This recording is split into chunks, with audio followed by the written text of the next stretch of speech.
Vale, pues bueno, yo no hablo euskera, así que voy a dar la charla en castellano.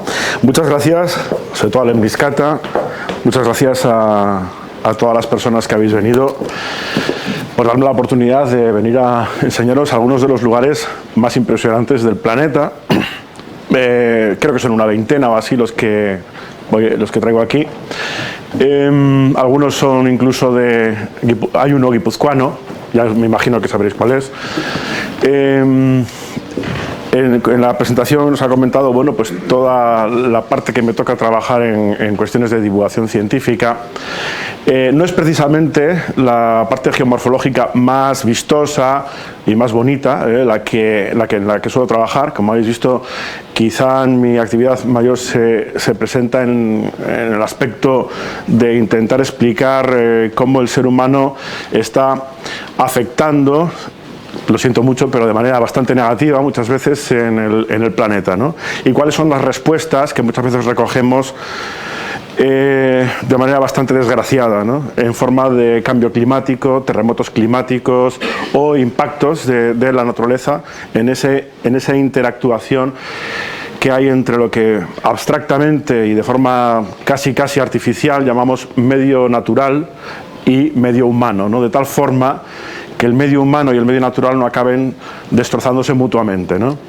Bien, sin embargo, quise encontrar un resquicio en estos años, gracias sobre todo a Eva Caballero, de la Mecánica del Caracol, de Radio Euskadi, que, dado que esa personalidad tan apocalíptica que me acompaña por mi formación técnica en cuanto a desgracias, terremotos, ya sabéis que participé en la recuperación de Lorca después de los terremotos con el gobierno de Murcia, el Europarlamento, la universidad, etcétera, y luego otras desgracias, pues parece que ya te vas convirtiendo en un cenizo, ¿no? Y sin embargo encontramos un nicho de que algunas de las cosas no las hacemos tan mal, o resulta que a lo mejor somos unos desastres, pero el planeta se encarga de arreglar un poquito aquello que hemos hecho mal. Entonces busqué algunos ejemplos, muchos de ellos son interacciones entre el ser humano y la naturaleza y que han llegado a tener una presencia o un impacto visual que es de verdad que te deja pensando, ¿no? Entonces aprovechando que el Pisuerga pasa por Valladolid, pues dije, bueno, esto está muy bien porque así nos hace pensar también no solamente que nuestro impacto está siendo ya demasiado fuerte en el planeta, de tal forma que ya vivimos de forma muy insostenible desde hace ya unas cuantas décadas, aproximadamente los científicos creemos que la cosa está por los años 80, mediados de los 80, ahora mismo si todo el planeta quisiese vivir como vivimos nosotros, aquí en Guipúzcoa, en Navarra, en el norte de la península ibérica, necesitaríamos 4 planetas, y si todo el mundo quisiera vivir como por ejemplo algunas de las familias norteamericanas, necesitaríamos 7 planetas, ¿no? Claro, esto lo estamos haciendo a costa de ir esquilmando y dejando en un estado prácticamente de saqueo total y de erial otras partes del planeta, ¿no? Y eso empieza a repercutir hacia nosotros en forma de corrientes humanas, en forma de falta de recursos y en una crisis de la que no podemos salir, que llevamos una década y que verdaderamente no vamos a poder salir. Tenemos que cambiar el chip, ¿no?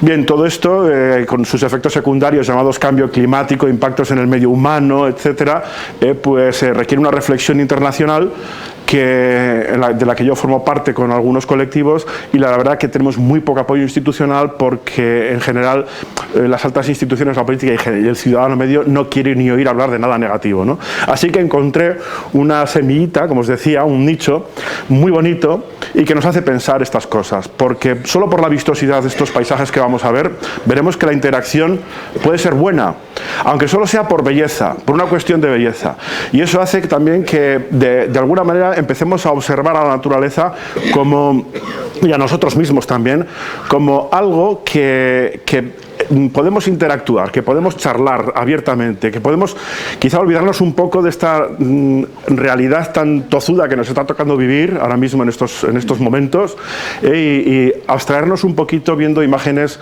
mucho más bonitas que son de una bastante amabilidad, ¿no? Bien, con todo este rollo que os acabo de meter, vamos a ver en qué consiste esto, ¿no? La naturaleza es paciente.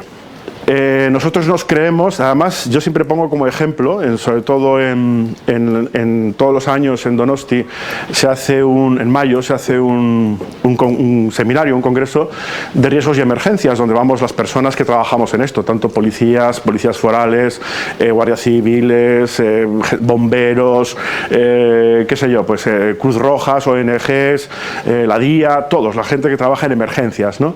Y allí pues ponemos, llevo 5 años participando en ello, y bueno, pues uno de los años, que este año pasado no, el anterior, el ejemplo fue Guipúzcoa y la lucha constante que tiene un territorio muy pequeño de Europa, muy urbanizado, con una densidad de población de las mayores de Europa, con el medio que ha escogido para vivir. Y son las laderas. El problema que tenemos, porque es que Guipúzcoa tiene que subir por las laderas. Toda esta conquista se ha conseguido gracias al insumo de ingentes cantidades de energía que hasta ahora han apuntalado esa conquista. ¿Y esto va a estar siempre ahí? La respuesta es no. Y entonces va a llegar un momento en que hay que repensar el urbanismo, y ya tenéis el ejemplo de cómo han ido fallando cosas, pues no es Guipúzcoa, pero lo hemos visto en Ondarroa hace un año, y lo veremos constantemente pues, en nuestro ámbito, ¿no? Tenemos grandes laderas apuntaladas, eso no lo veis en el resto de la península ibérica, ni en Portugal, ni en ningún sitio, quizá en algunos pueblos pequeños de Granada y tal, ¿no? Pero es decir, la forma de vivir que ha escogido el guipuzcoano es la que le ha tocado, es decir, ha tenido que subirse por las montañas para poder vivir, ¿no? Para poder urbanizar. Y eso es muy importante porque ese pulso, de momento lo estamos ganando. De momento. ¿Quiere decir que vamos a poder vivir siempre así? Pues nos va a costar mucho, nos va a costar mucho. Podremos hacerlo, pero desde luego tenemos que empezar a repensar que no va a ser tan fácil. Bueno, esta fue una exposición que se presentó en su momento, que afecta a Navarra, afecta también a Vizcaya y a otras zonas. Los alaveses se salvan porque viven prácticamente en llano, ¿no? Bueno, tenemos unas veces una naturaleza caprichosa, a veces violenta, pero que a través de la violencia ha creado cosas muy bellas, ¿no? Y otras veces con ayuda humana. Últimamente, ya sabéis que hablamos ya los científicos del antropoceno, ¿no? Una nueva época. Nosotros vivíamos en la primaria, secundaria, tercera, cuaternaria y tal. Hemos terminado la cuaternaria, que es el último Holoceno, y ya estamos buscando la fecha para explicar esta nueva era en la que los restos, digamos, de sedimentación que hay en todo el planeta ya tienen una huella, y está allá por los años 50 aprovechando las primeras explosiones nucleares que han dejado ya un rastro en todos los estratos del planeta. Uno de los candidatos a ser el patrón referencia, como comentamos en la mecánica del caracol muchas veces, está precisamente en el País Vasco. Bien, se han esculpido lugares en el planeta que no dejan indiferente a quien los observa. Muy bien, muchas veces ha sido el mundo mineral, por supuesto, porque es el mundo que nos sostiene. Os puedo decir que nosotros somos mineral prácticamente. También el mundo vegetal, el animal y el humano. Y muchas veces entre tejidos es muy difícil separar quién es cada cual y quién ha sido el que ha formado, quién ha esculpido más, ¿no?, que el resto.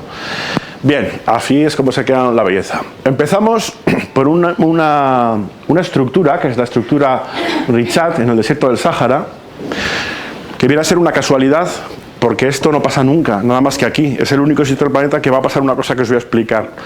Veréis, esto se estuvo durante décadas y décadas, desde que lo vieron por primera vez los astronautas, se dijo, va, esto es un impacto de un meteorito, y punto. Y así nos creímos todos, durante muchos años, que esto era el impacto de un meteorito.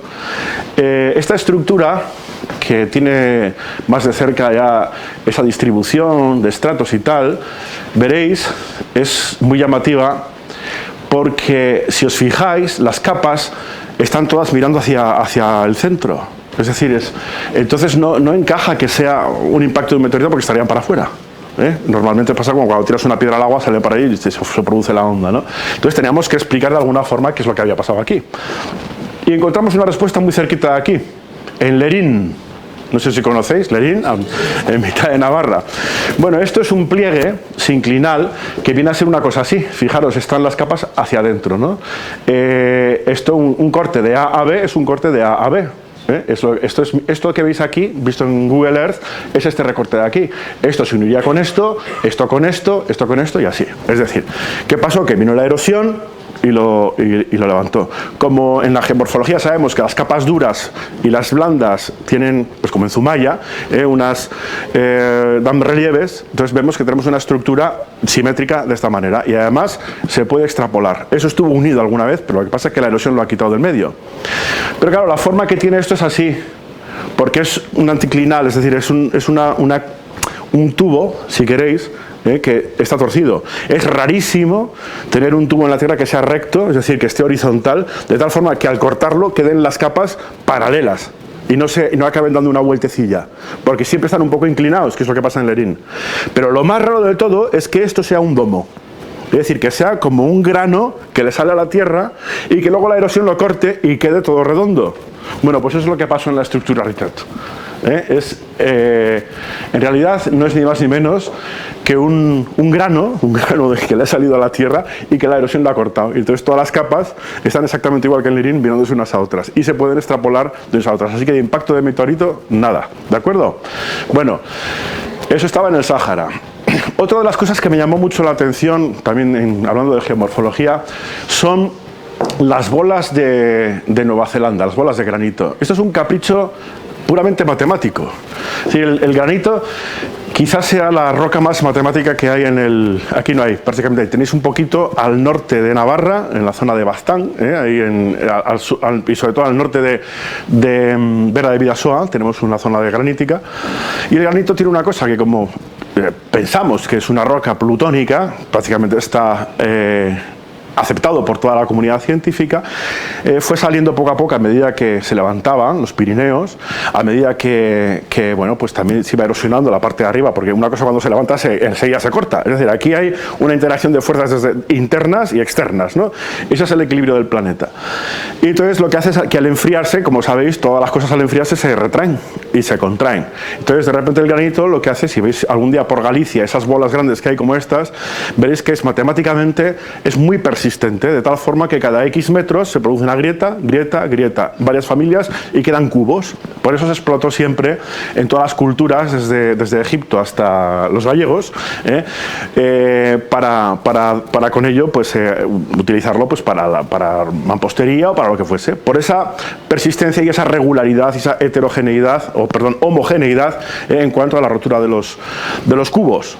Pero claro, un cubo en la naturaleza es una cosa súper inestable, que hace una cosa con esquinas en la naturaleza, habiendo una atmósfera encantada de pillar una esquina y redondearla. Pues al final pasa que la erosión tiende, como decía Pitágoras, a la esfera. Y al final la esfera es la forma más perfecta. Y esos cubos acaban en esferas. Muchas veces se le adjudicaron a estos paisajes de esferas graníticas, como hay tantas en la Sierra Madrileña, en Ávila, en Galicia, etcétera, un origen extraterrestre. Yo lo he oído muchas veces esas cosas, ¿no? Como que alguien las puso ahí o el ser humano antiguo se dedicaba a poner bolas unas encima de otras. No, es la erosión la que lo hace. Y estas bolas graníticas, bueno, ya son patrimonio de la humanidad también, porque tienen una geometría casi perfecta. Es decir, que es un sitio estupendo para estudiar este fenómeno, ¿no? Algunas pues están, de vez en cuando viene una ola muy grande, lo erosiona, o un terremoto como el que tuvieron el año pasado, que levanta 6 metros una zona entera y desgasta completamente la zona y aparecen estas bolas inmersas, ¿no? Hoy hay unas bolas muy parecidas en Costa Rica y se han erigido como el emblema nacional de estas bolas de granito. Bien, otra zona en Bunge, en Australia, paz y ciencia, porque esto está prácticamente en mitad del desierto, ¿no? Para llegar, bueno, hay que hacer kilómetros y kilómetros, ya sabéis que aquello es un continente gigante, 7 millones y pico de kilómetros cuadrados, acceder a esto es difícil. Pero tiene una cosa muy llamativa, que esta formación, que tiene millones de años, fue atacada por el agua, pero en realidad al tener una composición, en este caso arenisca, en comparación a lo que le rodea, que es calizo, llevó una evolución completamente distinta y bueno, pues al final acabó dando estas aureolas, estos aspectos laberínticos en una zona de kilómetros cuadrados. Si os fijáis, aquí hay personas, estos son señores, es que la pantalla es un poco pequeña, los que estéis lejos casi ni lo vais a ver, hay unos señores para que os hagáis una idea del tamaño de las cosas allí, ¿no? en este lugar, ¿no?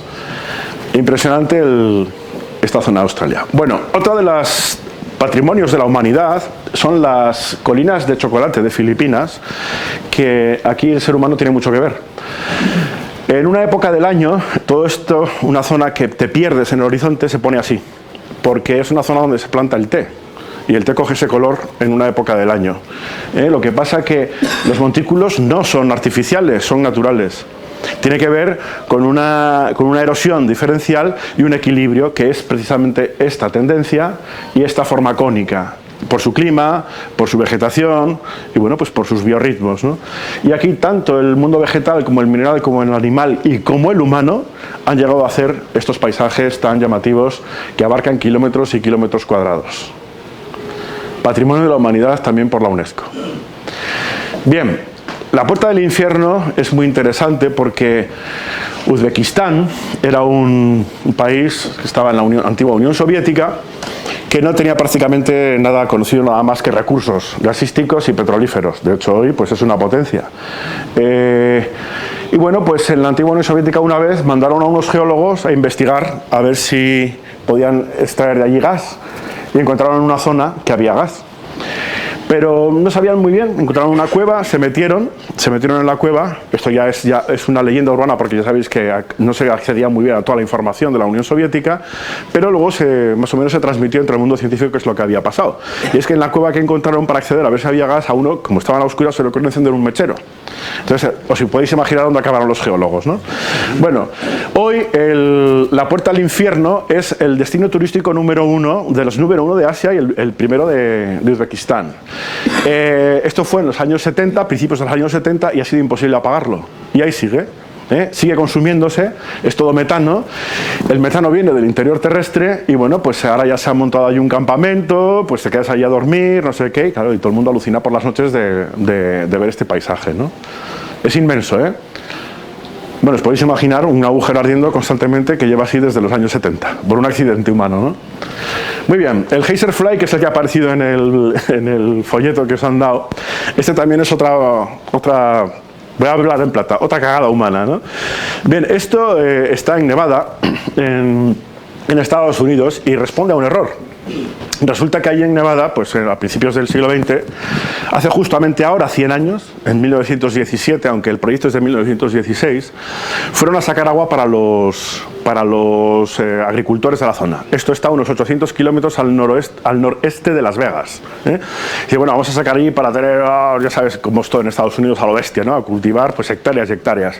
Y sacaron agua, claro que la sacaron. Pero estaba a 93 grados centígrados el agua. Y encima tenía muchas sales, con lo cual lo desecharon.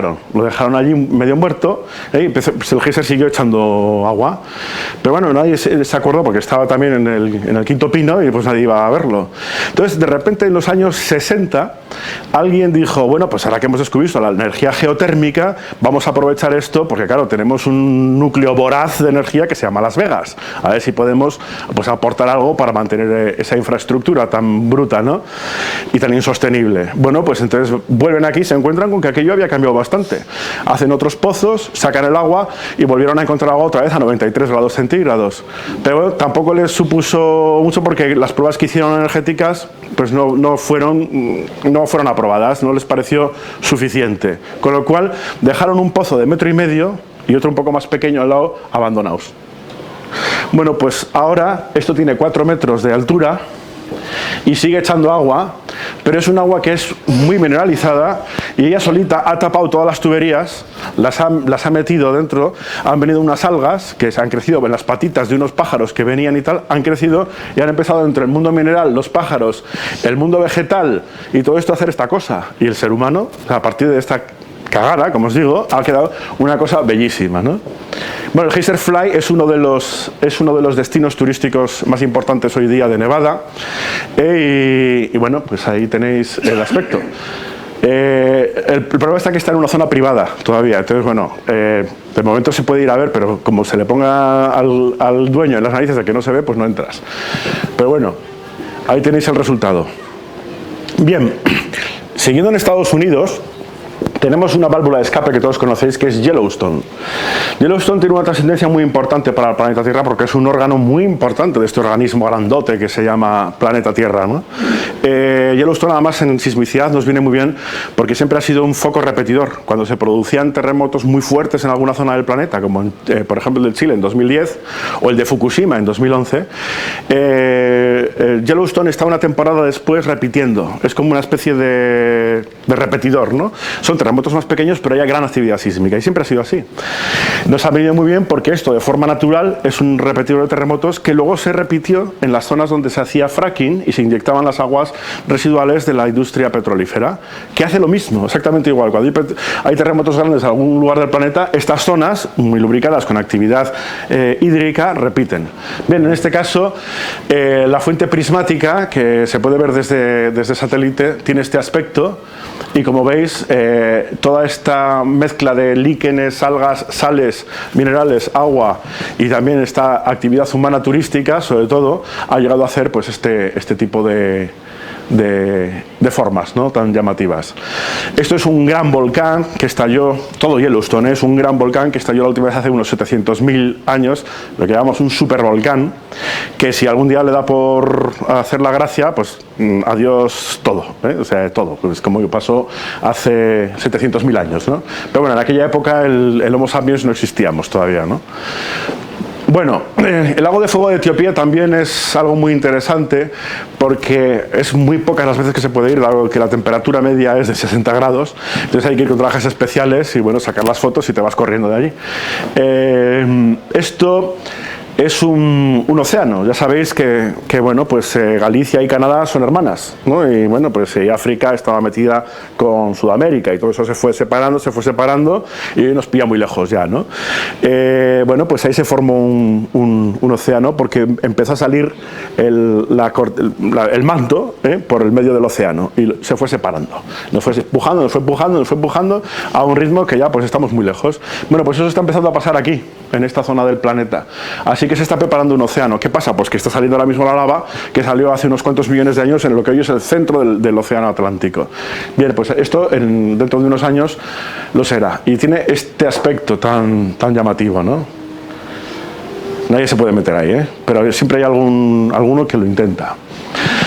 Bueno, el lago Natron de Tanzania es otro sitio que me ha llamado mucho la atención porque ha sido la base de arte para hacer arte. Es un lago de color rosa, con unas montañas que tiene de frente muy llamativas, en el que el transcurso entre una cosa y otra, entre el rosa y el gris, está el verde de la hierba, pero es que esto tiene unas mineralizaciones altísimas, tiene una concentración de carbonatos y de cloruros y de sulfatos tremenda, de tal forma que a veces cuando avanza el agua se forman costras y natas de minerales, y tiene este aspecto. Incluso algunos animales se mueren y rápidamente no entran en putrefacción, porque hay tanta sal que lo que quedan es petrificados. Entonces ha servido como base para tomar una exposición de animales petrificados, murciélagos petrificados, flamencos petrificados y tal. A veces algún señor que otro pues va y mete los pies para no petrificarse porque está vivo, pero que es muy bueno para la piel, ¿no? Este es el aspecto que tiene desde lejos cuando hay sequía. Se forman casi galaxias, ¿no?, de sales. Vamos a ver uno que está cerquita, en Ponferrada. Otro patrimonio de la humanidad, en la provincia de León, las médulas. Esto fue otra gran superexplotación del ser humano, ¿no? Aquí lo que desde los romanos se intentó sacar oro, se sacó oro y claro, las técnicas eran gastando ingentes cantidades de aguas y esclavos, por supuesto. Entonces que se erosionó todo de tal manera que quedaron estas formas tan llamativas, ¿no? Ya os digo, también es patrimonio de la humanidad y es un destino turístico muy interesante y no está nada lejos, a unas 6 horas en coche desde aquí, más o menos. Están muy orgullosos los bercianos de este paisaje. Os recomiendo verlo en invierno, ir bien abrigados, porque el hielo, con el matiz se forman precipitaciones de hielo, de la niebla se pasa al hielo directamente, no pasa por agua, entonces directamente la niebla se petrifica y queda alucinante en este tipo de fondo, ¿no? Otro muy cerquita, Cabárceno, Cantabria. Esto ya está hecho adrede. Esto no es una metedura de pata, ni esclavitud, ni nada. Son unas minas de hierro que de repente Ormaechea, uno que fue presidente, primero fue alcalde de Santander y después presidente de la Comunidad de Cantabria, dijo, bueno, aquí vamos a hacer un gran zoológico, que yo creo que todos conocéis, ahí tenéis a los tigres durmiendo, etcétera, pero sea por las antiguas minas de hierro que venían explotadas desde los romanos, que se habían sido abandonadas y que era un paisaje asqueroso, era un paisaje que estaba abandonado y que no tenía todas lo que había sido las naves antiguas y tal, estaba abandonado y daba pena verlo, pues se ha convertido hoy en un referente que es el primer recurso turístico de Cantabria, por encima de la Universidad Internacional Méndez Pelayo del verano, para que os hagáis una idea. Es decir, que esto fue una gran apuesta, ¿no? Bueno, hay todas las especies que queráis, tanto ibéricas como africanas, como de todas partes. Bueno, yo creo que si la mayoría habéis estado, me imagino, lo conocéis o lo habréis visto alguna vez en un reportaje o lo que sea, ¿no? Otro muy cerquita, una reserva de la biosfera por la UNESCO, son las Bardenas de Navarra. Bien, esto está nada, a 1 hora y media de aquí. Esto la tiráis hacia el sur y os lo encontraréis. Las Bardenas, pues ya sabéis, es una reserva de la biosfera que la declaró la UNESCO y también tiene mucho que ver el ser humano, porque aquí, claro, no son minas, ni en el caso de las médulas de oro, ni en el caso de Cabarceno de hierro. Aquí lo que fue el uso intensivo por el ganado, ¿no? Hasta que llegó un momento que se erosionó todo y aquello quedó hecho pues como está. ¿Pero qué hizo la naturaleza? Algo muy bello. Es decir, tenemos un trocito de Sáhara aquí al lado. Prácticamente tenemos un desierto que, y de hecho es uno de los destinos turísticos más importantes de Euskal Herria Sur, si queréis, porque vienen desde Francia, desde Inglaterra. Yo me he encontrado, voy mucho, lo tengo bastante cerca de casa, vivo en Pamplona, y entonces muchas veces voy porque llevo alumnos o llevo a gente que viene de fuera y los llevo a verlo, ¿no? Y bueno, pues te puedes encontrar todas las nacionalidades cualquier día del año. Bien, cuando nieva ya es impresionante. Bueno, a esto le quedan 10 minutos, Es el símbolo que aparece en todos los calendarios, en todos los pósters, etcétera. Le quedan 10 minutos porque ya está muy endeble. Y de hecho a veces da mucha pena, sobre todo los sábados y así, cuando ves a la gente subiéndose por allí, aunque ya han puesto prohibido subirse, prohibido hacerse fotos y tal. La verdad que el ser humano somos una auténtica marabunta. O sea, cuando vemos algo que nos gusta, vamos allí a hacernos el selfie arriba del todo si puedes, ¿no? Primero pones en riesgo tu vida y segundo, pues el monumento pues ya está muy desgastado, ¿no? Pero bueno, el río Salas en La Coruña es tremendo porque esto que veis aquí es una ría, esto es una ría y esto es una desembocadura. Pero bueno, ¿cómo es posible? Si las desembocaduras, los ríos siempre nos han dicho que empiezan muy fuertes en el curso alto, se van haciendo un poco más suaves y al final ya que van muy empalagosos y tal, desembocan con unos meandros muy suaves y tal en cualquier tipo de desembocadura. Pues no, aquí a lo bestia.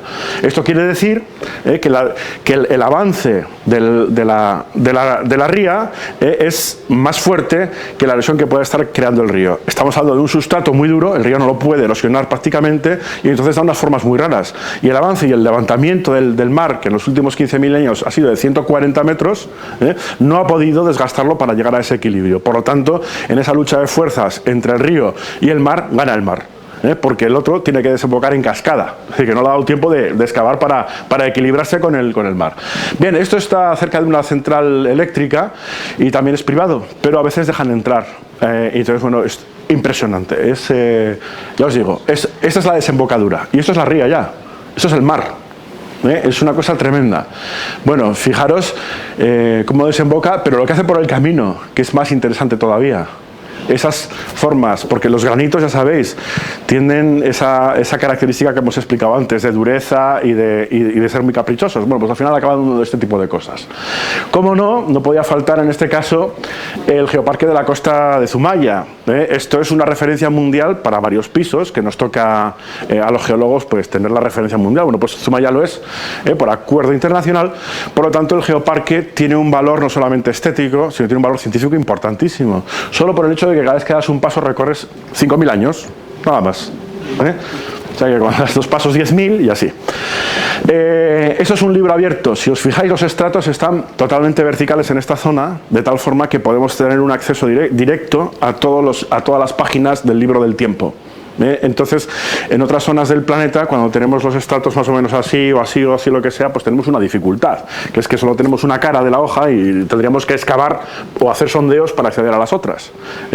En el caso de que las tengamos en una ladera, bueno, podríamos ver una cosa inclinada así, pero enseguida se acaba, porque los paisajes no son eternos. Sin embargo, Zumaya es un caso único en el mundo. ¿Por qué? Porque están levantados todos por la orogenia alpina, los levantó, los puso así, y entonces tenemos todo el libro allí. Si tenemos todas las páginas de un buen capítulo de la historia del planeta, están aquí. Podemos ver todos los fósiles, los cambios climáticos, los cambios de tendencia, avanzó el mar, se fue el mar, vino el mar, se levantó la tierra, se bajó la tierra, todo. Bien, aparte de eso, tenemos una belleza impresionante, que me imagino que todos conoceréis también, un atardecer en Zumaya, un temporal, que si os fijáis, esa erosión diferencial discrimina muy bien las capas duras de las capas blandas, que son épocas de cambios también climáticos importantes. Cada vez que hay un estrato hay un cambio climático. Tenemos unas conquistas también maravillosas por el mundo vegetal, que a veces te encuentras estos tonos en marea baja, porque la ha conquistado el mundo vegetal, las algas, y bueno, pues es todo un placer para la vista. Y además, una puesta en valor no solo estética, sino científica. Es decir, que Zumaya está formando parte de la evolución de la conciencia de este bicho que anda a dos patas que anda por este planeta. Por lo tanto, es muy importante. La montaña del Camello está en la China nororiental, en Deliang, Guafangyang. Le quedan 2 teleberries a lo que vais a ver, porque se va a caer enseguida, por eso me lo he traído. Bueno, lo del Camello ya veis por qué es, ¿no? Pero esto da una zona que da a la costa muy parecida a Zumaya, pero no está tumbados los estratos, están así. Si os fijáis en el agua, eso claro, esto se va a caer enseguida, Lo he traído porque, a ver, estoy esperando la noticia como lo de Castileterra en las Bardenas, ¿no? Estoy esperando a ver qué pasa, ¿no? Pero bueno, esto está congelado, Esto está en el norte, casi ya tocando con Rusia, en la península de Kamchatka, lo más al norte de la China. Es decir, que es una zona súper fría y la mayor parte del año está congelado esta parte del agua, ¿no? Ahí lo tenéis en un momento que no está congelado, como es batido, aquí más congelado, aquí súper congelado con sus caídas de hielo, y bueno, pues ahí tenéis más imágenes, con el agua también para patinar. Bien, y esta pues que llama mucho la atención porque esta no es la misma de antes, es otra que está desde otro ángulo, ¿no? Bueno, otro de los paisajes que me llamó mucho la atención, también un patrimonio de la humanidad, es Meteora. Meteora es el intento de evadirse de este mundo. Los monjes ortodoxos dijeron, tenemos que encontrar un sitio donde estemos muy cerca del cielo y haya una paz prácticamente angelical, ¿no? Celestial. Y mirad dónde se pusieron a hacer los monasterios. Es decir, se fueron poco a poco. Hoy hay ascensores, y se puede dormir, hay habitaciones, o sea que estamos en el siglo XXI, pero puedes estar allí. Y efectivamente lo consiguieron, consiguieron unos silencios impresionantes, y bueno, pues aquí tienen sus residencias, sus iglesias, y decidieron vivir en las montañas, arriba del todo además, en zonas así de escarpadas. Ríete tú de Cuenca. También obra del ser humano aprovechando estructuras previas que había dejado el planeta Tierra, ¿no? Bien, la ola del desierto en Arizona ha servido para miles de películas, fotografías, libros de geología. Yo creo que es la portada incluso de artículos. Esto lo hizo el agua. No es ni más ni menos que la sedimentación de capas. Lo que pasa es que a veces la naturaleza es tan caprichosa que no sedimenta. Siempre nos dijeron, tú cuando coges arena, arcilla y piedras, las bates bien y lo primero caen las piedras, luego la arena y lo último la arcilla. Entonces luego al final ves perfectamente las capitas horizontales, ¿no? Pero es que a veces las cosas se mueven de formas muy raras y entonces de repente viene y echa una tongada y no deja un estrato así, en plan mesa, sino que lo deja medio torcido. Viene otra tongada con otro poco de agua y de otra manera. Bueno, pues esto pasó aquí. Y luego ya así encima se petrifica y ya pasan los años, aquello se consolida, se hace una roca dura, viene otra vez la erosión en un desierto, la erosión alveolar, en este caso del viento, te va dejando estas estrías tan caprichosas como así. Algo que es bastante impresionante. Cuando lo ves, si habéis estado en Petra, tiene una cosa parecida, en la que el ser humano también lo hizo para hacer sus templos, etcétera. Y bueno, como veis aquí también hay una erosión diferencial que no se corresponden a estratos que están pues un poquito raros, la verdad. Aquí la estratificación no es la típica estratificación como la que estamos acostumbrados a ver en zonas como Guipúzcoa, con sus facies flis muy marcadas, ¿no? Bien, hay cuevas interiores muy llamativas, como estas, ¿no? El juego de luz, el juego de agua, aquí el mundo vegetal poco aportado y el ser humano bastante poco, nada más que ir a verlo, pues ha dejado estas maravillas que, bueno, pues muy cerquita de lo que acabamos de ver, en plan grande, no en plan pequeño, en plan cueva, sino en plan grande, pasa lo mismo. Es decir, que el río va a llegar un momento que va a dejar este testigo aquí porque esto por ahí atrás se va a unir. Esta estructura ahora mismo es estable en este momento, pero dejará de serlo. Es decir, el agua es muy vaga, muy vaga. Entonces, ella siempre usa la ley del mínimo esfuerzo. Entonces, si puede excavar eso, que lo hará, abandona esto. Entonces tendremos un meandro abandonado. Recordad que el agua siempre va para abajo. Siempre. Nunca penséis que el agua va para arriba. No, esas cosas que nos cuentan a veces de ríos subterráneos y tal no existen. Es muy vaga el agua. Bien, otra de las cosas tremendas es el ombligo del mundo. Todo el mundo decía, ¿existe el ombligo del mundo? Pues sí, sí existe. Y está en Rusia, en Mirna, ahí en la zona de Siberia. Y es una mina a cielo abierto que se ve desde satélite. Es un agujero gigante al lado de una ciudad del tamaño de Donosti, más o menos, pero que fijaros lo que han hecho. Es que el ser humano a veces se pasa. Bueno, esto produjo, por supuesto, al quitarle mucho peso a una zona de la corteza, se levanta, se relaja. ¿Por qué? Pues porque se esponja y producía pequeños terremotos que se podrían explicar con el tiempo, ¿no? Simplemente por relajación. Al quitarle el peso, pues se levanta, típico. Tiene un nombre esto en sismicidad. Bueno, ahí tenéis la ciudad y aquí tenéis el agujero del mundo. Pues para ir a que la niña, vete a jugar al agujero, al ombligo del mundo, ¿no? Impresionante. Bueno, aquí en Repta, Senegal, es un equilibrio de colores maravilloso. Fijaros el azul, el verde y el rosa, como el que vimos antes en Tanzania. Pasa mucho en África esto de aguas de colores debido a las sales y a las algas. Y esta era muy famosa, este lago rosa era muy famoso cuando el París-Dakar se hacía en África, porque era una de las etapas del París-Dakar. Yo estuve aquí hace unos años y bueno, me pareció fantástico. Es una zona que se explota para la sal, se saca sal constante y llama mucho la atención. Es una pena que ahora, bueno, pues después de los problemas que hubo de terrorismo y amenazas y tal y cual, pues se llevaron el París-Dakar a Sudamérica, ¿no? Pero en su momento terminaba, una de las etapas estaba aquí. Hoy, bueno, pues se explotan y hay muchos poblados alrededor que viven de la sal, ¿no? Aquí en esta zona. Tirando del rosa, hay unos señores en este planeta que son muy caprichosos con los colores y son muy maniáticos y muy tiquismiquis con los jardines, que son los japoneses. Los japoneses en Shibasakura se dieron cuenta un día de que había un musgo que una época del año se volvía rosa, blanco o rojo, o rosa, blanco, rojo, pero de forma arbitraria, ¿no? Qué bonito y tal. Y a alguien se le ocurrió la idea de decir, vamos a coger la especie rosa y la vamos a poner toda junta. Y tenían un pequeño jardín rosa, otro pequeño jardín blanco, otro pequeño jardín rosa claro, y así fueron por tonos, ¿no? Cuando se dieron cuenta, empezaron a coger esas especies y a hacer cosas como estas.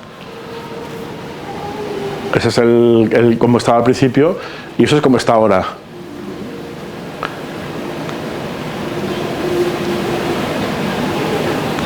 Ya sabéis que a estos les gusta mucho experimentar y van y te plantan algo así en mitad de un montón de hectáreas, ¿no? Les ha costado unos años, pero fijaros lo que es. Bueno, un destino turístico muy caprichoso. La verdad es que hace cosas muy raras los japoneses. Bueno, las Torres del Paine en Chile, inyecciones de capricho. ¿Qué es esto? Bueno, esta formación angulosa, inestable, rarísima, ahí en la zona de Chile, se ha convertido en el destino turístico más importante de Chile. Está ahí al sur, todo al lado de la Antártida, como quien dice, ¿no? Y si os fijáis, tiene unas tonalidades muy distintas. Fijaros que tenemos una roca negra, un estrato casi, otra blanca y otra vez la negra. ¿No veis? O sea, imaginaos que no está erosionado, que todo eso es continuo. Tendríamos un estrato negro, ahora erosionado, otro más blanco y otro no. Bueno, aquí tenemos unas calizas, una inyección. Eso es una inyección. Vamos a ver cómo se produjo esa inyección. Y hoy, pues ya os digo, es el destino turístico más importante de Chile. Fijaros que agujas, con su campamento y todo, impresionante. Mirad qué vertientes, casi con ángulos. Aquí se ve otra vez los colores. Bueno, pues hace unos cuantos millones de años tuvimos una primera inyección. Ya sabéis que Chile está en una zona donde hay muchos terremotos porque hay subducción. Entonces, claro, esa subducción produce mucho vulcanismo, muchos terremotos y tal. Pero también, claro, inyecciones que no vemos por debajo del interior terrestre. Y se colaron como mantos por debajo del continente. Una primera inyección, una segunda inyección, una tercera inyección. Cada una de estas entre 12 millones de años y tal, ¿no? Y una última inyección. Finalmente, estas inyecciones se fueron erosionando y nos dieron lugar a un paisaje como el que tenemos aquí. Y aquí se ve perfectamente una de las inyecciones, otra de las inyecciones, como veis, después de que la erosión actuase y dejase esto pues, con este aspecto impresionante también. Bueno, y esta es otra de las que ha salido en el folleto. Es la última que os he traído, que es el otro patrimonio de la humanidad, Sangidansia, porque claro, aquí cuando llevan a los de la UNESCO se quedaron flipando. Dicen, ¿a esto que lo ha pintado? Es imposible que no haya pintura para todo esto. Esto es natural. Es decir, en el momento en que se estaban formando el Himalaya, esto estaba a su bola. Estaba haciendo otra cosa, estaba sedimentando, pero con unos cambios radicales de componentes, sobre todo en hierro, magnesio, aluminio, etc. Y al final, pues tuvimos una estratificación como la que tenemos aquí, en cualquier sitio de Guipúzcoa, pero de colores. ¿Qué pasa? Que luego vino el cuaternario, esto se convirtió en un desierto frío, una zona muy seca de desierto frío, y el viento se encargó de ir limando aquello que había hecho el agua en un principio, ¿no? De vez en cuando hay lluvias torrenciales que dejan esas cárcavas, pero que si os fijáis, se ve como la estructura del paisaje tiene que ver con la dirección de la estratificación, a pesar de la huella del agua y luego ya del ser humano haciendo carreteras y tal, ¿no? Imaginaros viajar por aquí. Bueno, pues hoy es una provincia que está también en el quinto pino de China, que recibe un montón de visitantes anuales con unos aportes económicos importantes solo por el hecho de tener esta maravilla Puedes perderte en el horizonte, o sea, tú te pones a mirar allí y no ves el final. O sea, te puedes perder por un laberinto de colores por el monte, con muy poca vegetación además, que es lo que ha favorecido que se puedan ver esos tonos tan impresionantes. Real como la vida misma y hecho por la propia naturaleza. Bueno, pues nada, muchas gracias, esto es todo.